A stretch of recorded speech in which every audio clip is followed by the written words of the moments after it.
दादगारियाव जोंनि थांनाय 2020 सननि इलेक्सनाव गोबां जोंनि मानसिफ्रा इउपिपिएलनि जि परिबर्तननि खोथा बुंदोंमोन आरो बायदिसिना सुबिदा होनायनि खोथा बुंदोंमोन जेरैहाय सेल्फ हेल्प ग्रुपफोरनो फैसा होगोन न'खर साख्रि होगोन फैसा रानगोन बेफोरबायदि बुंनायनियाव गोबाङा इउपिपिएलनो भट होदोंमोन दा 3 बोसोर थांनायनि उनाव बिथांमोनहा नुबाय इउपिपिएलआ बे ओनसोलाव खामानि मावनायनि जेबो आसनिखौनो लायाखै आरो रायजो राजाफोरजों मोजां सम्पर्क गैया गावसिनि मोननाय मोनैखौल' लानानै बेस्थ' जायो बिनि चेयारमेन बिनि मेम्बारफ्रा नोंनि PMAY-निफ्राय खेबनै खेबथाम फैसा लाबाय रेशन कार्ड बानायब्लाबो फैसा लायो आरो जब कार्ड बानायनो होनब्लाबो फैसा लायो माने सब फिसा फिसौ साख्रि माबानिफ्रायनो माबा मोनसे सार्टिफिकेट बिहैब्लाबो फैसासो होयो बेफोरनि थाखाय अतिस्थ जाबाय रायजो राजाफ्रा दा ओंखायनो BPF-आव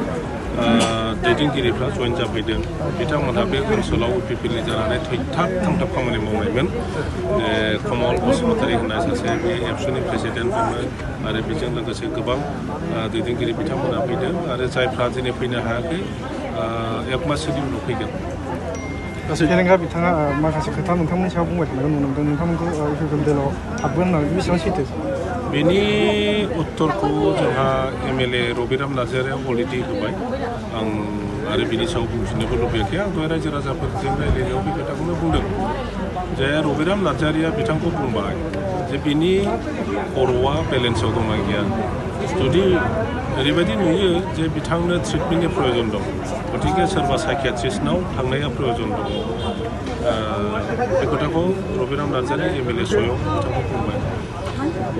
आंखौ आगोलावनो बुंग्रोदों परबतजरायाव जे गावलायनो परबतजरायाव इउपिपिएलनि जानाय दारायसिगोन आरो आंनो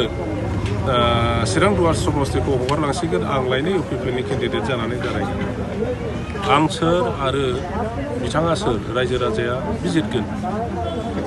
हाग्रामाया सोर बिथाङा सोर रायजो राजाया बिजिरगोन हाग्रामानि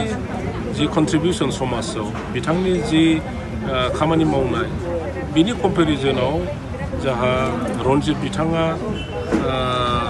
माबाखौ हाग्रामा बिथांखौ जुदि मैदेरजों रुजुयो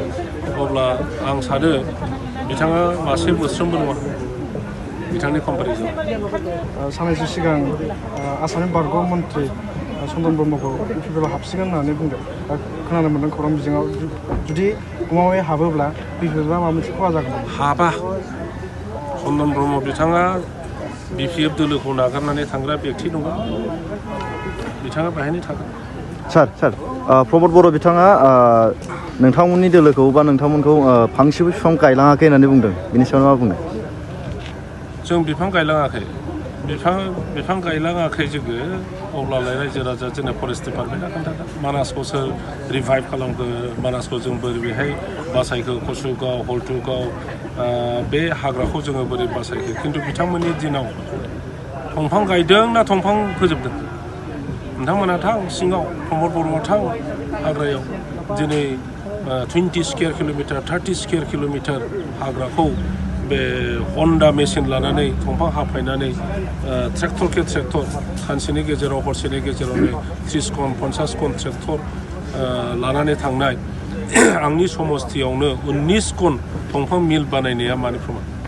बिथांमोना 3 बोसोराव जेबो खामानि मावनो हामाराखै नोंथांमोननि 3 बोसोराव दिनै BTC-खौ धंस' खालामबाय जोङो बुंगासिनो दं 16था डिपार्टमेन्टखौथ' हरखाबाय बे 16था डिपार्टमेन्टनि सायाव बिथां प्रमद बर' बा EM बिथांमोनहा MCLA बिथांमोनहा जेबो आखाइ गैया आरो बेखौ नङा होनबाय थायो नोंथांमोनहा जार्नालिस्ट जानानै बेखौ एसे रिसार्च खालाम दिनै सासे चौकिदारखौबो पस्टिं खालामनांगौबा ट्रेन्सफार खालामनांगौब्ला जोंनि BTC-नि सेक्रेटारिफ्रा हाया जोंनि EMफ्रा हाया चिफ स्वयं बिथाङा हाया DC-आल' हायो नोंनि स्किम हमनांगौ एडुकेसननि स्किम नोंनि एग्रिकालसारनि स्किम नोंनि हेल्थनि स्किम DC-नि बादै रावबो हाया बे मा जाखो DC-आथ' नोंनि आन्दाराव गैया आरो दा मोनसे अर्डार दिहुनदों आसामनिफ्राय बेखौ जुदि BTC गभर्नमेन्टआ आरो मानिबावो अब्ला जोंनाव जि BTC-ना साख्रियालफोरनो बेथन होनो हानाय क्षमता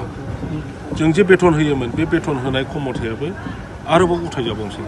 आरो बेखौ जुदि उथायबायब्ला बिटिसिआ लं थं जेबो गैला। सेरफांगुरि बाजार श'रुमा क्रिसमासनि दामाका अफार लाबोदों। क'क्राझार जिल्लानि सेरफांगुरियाव थानाय फुंखा एन्टारप्राइज बाजार श'रुमा 15 डिसेम्बरनिफ्राय 31 डिसेम्बरसिम क्रिसमास दामाका अफार आरो एक्सचेन्जनि खाबुफोर होगासिनो दङ। नोंथांमोना सेरफांगुरियाव थानाय फुंखा एन्टारप्राइज बाजार श'रुमजों लोगोसे कुसुगाव फेस्टिभ आउटलेट, सराइबिल फेस्टिभ आउटलेट, चिरां जिल्लानि सान्तिपुर फेस्टिभ आउटलेट आरो धुबुरी जिल्लानि थामाहाट फेस्टिभ आउटलेट ब्रान्च श'रुमावबो खुंफुंजानाय क्रिसमास दामाका अफार एक्सचेन्जआव फैनानै नोंथांनि लुबैनाय बाजाजनि बाइकखौ लांफैनो हागोन। बाजाजनि बाइक सालायनो मोजां मोनग्रा रायजो राजाफोरनो फुंखा एन्टारप्राइज बाजार श'रुमा लोगोसे मोजां अफारफोरबो लाबोदों। बेफोरनो जाबाय 90% लन, गंनै हेलमेट फ्रि, केस होनानै बाइक बायगिरिफोरनो 1000 रां केशबेक हरफिननाय जागोन आरो क्रिसमास दामाका अफार एक्सचेन्जजों लोगोसे बाइक बायगिरिफोरनो गांसे ब्लेंकेट फ्रि हरफानाय जागोन। फुंखा एन्टारप्राइज बाजार श'रुमा आरो मोजां खाबुबो होबावदों। 500 रां होग्रोनानै गोसोबायदि बाइकखौ आवग्रिना दोननो हागोन आरो गासै गारिजों लोगोसे मोनफा मोनफायै एसुइट गिफ्ट हरनाय जागोन। आबुङै मिथिबावनो थाखाय 8158725656 आरो 9101547892 जानबुं नम्बराव खौरां लाहरनो हागोन।